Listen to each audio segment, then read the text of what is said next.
talk about the analytical writing assessment. We're going to do this. It's going to be low-key, and then we're going to leave.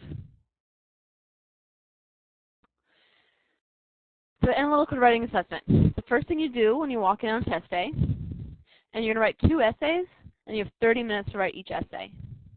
The first essay, well, the order actually can vary. One of the essays is an analysis of an issue essay. It asks for your opinion. The tone of that essay should be persuasive, right? You are right. You should believe that you are more right than other people are. And it's okay to use the first person,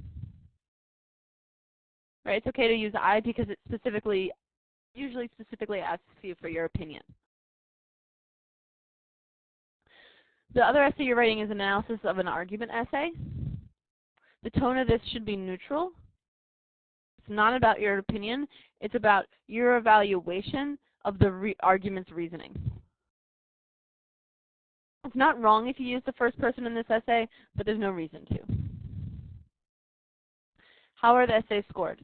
Each essay is scored by 2 graders.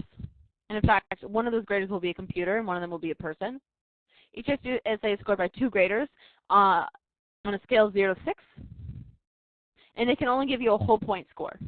Right? They can only give you 1, 2, 3, 0, 1, 2, 3, 4, 5, or 6. Right? 0 is for blank essays. 1 is for nearly incomprehensible essays. 2 is for mostly incomprehensible essays. I mean, I've hardly ever seen any 1s or 2s in my life.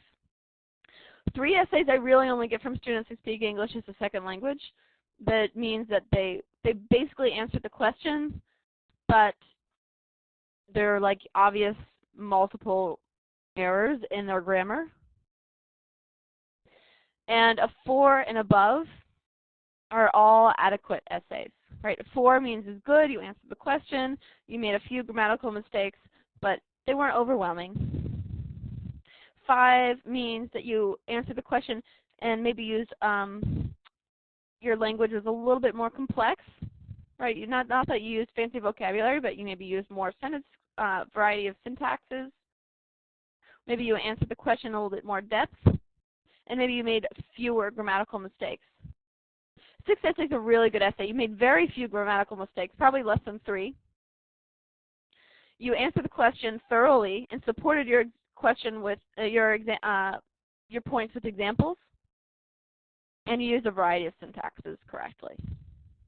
Okay, so what you guys want to aim for is a 4 and above, and hopefully a 5 or a 6. Just a good, straightforward essay. You need to use a lot of fancy vocabulary? No. Do you need to use a lot of fancy anything? No.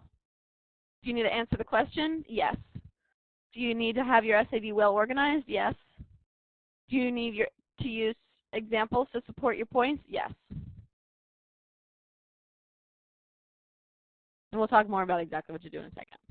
So the 4 scores that you get, right? Say you wrote an essay and your first one you got a 5 and a 5, and the next one you got a 6 and a 5. Maybe the person liked your essay more than the computer did.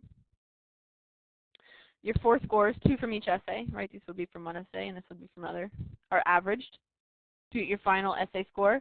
And your final essay score will only be in a 0.5, will be in 0.5 increments of 0.5 increments of 0.5.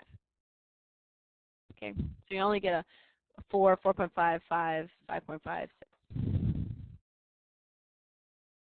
Okay, blah, blah, blah. Okay, you should know that the analysis of an argument questions have the same directions every time. And you should know that it's really important to write some general notes before you start writing. Why? Because these are the kind of essays where you support your thesis in the first paragraph with your additional paragraphs, your meat paragraphs.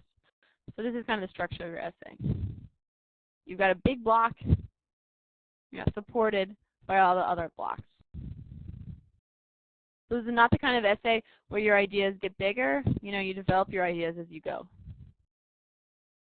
Right? It's not that kind of essay. It's an idea where you have an idea and then you support it. Clarity is paramount.